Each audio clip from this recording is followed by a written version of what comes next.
What really happens inside your body if you don't ejaculate for weeks or even months? Some people online claim semen retention boosts energy, sharpens focus, and even unlocks mystical powers. But is that true?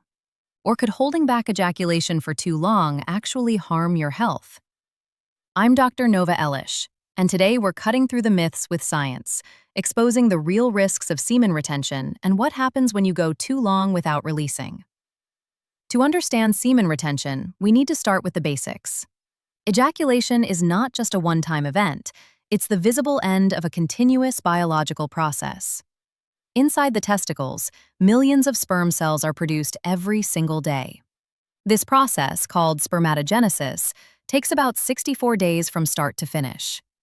Once matured, sperm move into the epididymis, where they're stored and kept ready for release. Here's the key point. Your body doesn't stop producing sperm just because you decide not to ejaculate. The factory keeps running. If the reservoir isn't emptied, the body simply recycles the surplus. Old sperm cells break down, proteins and minerals are reabsorbed, and the system resets. So no, semen doesn't pile up endlessly, waiting to explode into some supercharged energy source. That's a myth. What actually happens is far more ordinary. The body manages the overflow quietly, without any mystical transformation. Now, let's talk about what men often feel when they abstain for long periods. Many report a sense of heaviness in the testicles, mild pain or discomfort in the perineal region. This is commonly referred to as blue balls or pelvic congestion. Why does this happen? When the seminal ducts are full, the venous system around the testicles holds more blood than usual. It's not dangerous, but it can be uncomfortable. The simplest relief? Ejaculation, whether through sex or masturbation. This discomfort is one of the first real physical consequences of semen retention. It's not life-threatening, but it's a reminder that the body is designed for regular release, not indefinite storage. Here's where things get serious. Large population studies have shown a clear relationship between ejaculation frequency and prostate cancer risk. Men who ejaculate more than 20 times per month have a lower incidence of prostate cancer compared to those who ejaculate fewer than 7 times. The theory is simple. Regular ejaculation helps flush out potentially harmful substances from the prostate and reduces local inflammation. Think of it as a natural cleansing mechanism. Does this mean ejaculation is a guaranteed shield against cancer? No. But it does suggest that long-term semen retention removes a protective factor. In other words, abstaining for months or years may increase your risk by eliminating this natural defense. One of the biggest claims you'll hear online is that semen retention boosts testosterone. The idea is that by saving semen, your body somehow builds up extra hormone reserves, leading to more strength, sharper focus, and higher libido. But here's what science actually shows. After 2 or 3 days of abstinence, testosterone may rise slightly, about 10%. That's a small, temporary bump. By the 7th day, levels return to baseline. Beyond that, there's no evidence of sustained spikes, no long-term athletic benefits, and no mystical surge of masculine energy. So if you're expecting semen retention to transform your hormone profile, the data simply doesn't support it. Your body finds its balance, and testosterone stabilizes. No matter how long you hold back, testosterone doesn't keep climbing. That's a myth. Now let's talk about the mind. For many men, sexual release, whether through intercourse or masturbation, is more than just physical. It's a way to relieve stress, improve mood, and even help with sleep. When you cut off that outlet without a clear reason, irritability can rise, anxiety may increase, sleep quality can drop. Some men even report feeling more restless or distracted. This doesn't mean abstinence is always harmful. If your choice is motivated by personal or religious beliefs, and you approach it with emotional balance, it can be fine.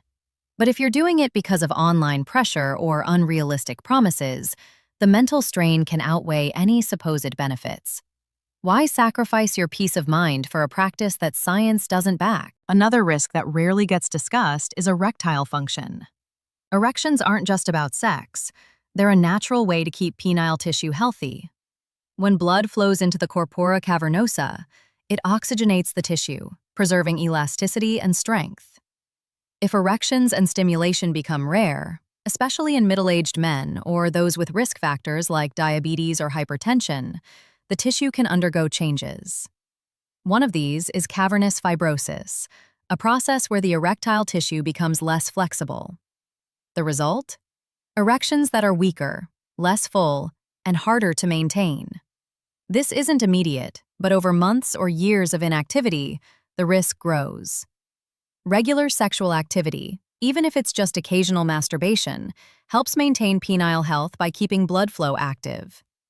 Your erections are not just pleasure, they're maintenance. Ignore them too long, and function can decline. Some men worry that semen retention might cause prostatitis, an inflammation of the prostate that leads to pelvic pain, urinary burning, or discomfort. The truth? There's no direct evidence that abstinence alone triggers bacterial prostatitis. However, regular ejaculation does help drain secretions from the prostate. This reduces congestion and may lower the risk of chronic, non-bacterial inflammation. In other words, while semen retention doesn't directly cause infection, it may remove one of the body's natural protective mechanisms. Your prostate is healthier when it's active, not stagnant. So let's recap the science. There is no magical buildup of semen. The body simply recycles surplus sperm. The discomfort is real, as pelvic congestion is common with long abstinence. Prostate protection matters, and frequent ejaculation lowers cancer risk. The testosterone myths are debunked, as levels stabilize after a few days with no long-term boost. Mental health is impacted, meaning stress relief and sleep can suffer without release. Erectile function declines, because long inactivity risks fibrosis and weaker erections. Finally, regular release helps prevent prostate congestion and inflammation. The bottom line? Semen retention isn't dangerous in the short term, but months or years of abstinence don't deliver the promised benefits. In fact, they may quietly erode your sexual and prostate health. If you're curious about semen retention, a few days of abstinence won't harm you, but don't expect miracles. If your goal is self-control, discipline, or spiritual practice, that's a personal choice. Just remember that sexual health is part of overall health. Maintain a sex life that makes sense for you, at a frequency that brings pleasure and balance, without guilt or pressure. There is no universal magic number. Each body, each age, and each lifestyle has different needs. The key is not to turn retention into an obligation or a source of anxiety. If you experience discomfort, pain, loss of libido, or difficulty with erections, don't ignore it. Seek a urological evaluation. There are safe, effective ways to adjust hormones, treat dysfunctions, and protect prostate health without extreme practices. I'm Dr. Nova Elish, and my mission is to give you clear, science-based answers about men's health. If this video helped you understand the real risks of semen retention, share it with your friends. Subscribe to the channel, turn on notifications, and join our community for more reliable health insights. Because when you have the right information, you make better decisions. And better decisions mean better health. Thank you for watching. Take care of yourself, and I'll see you in the next video.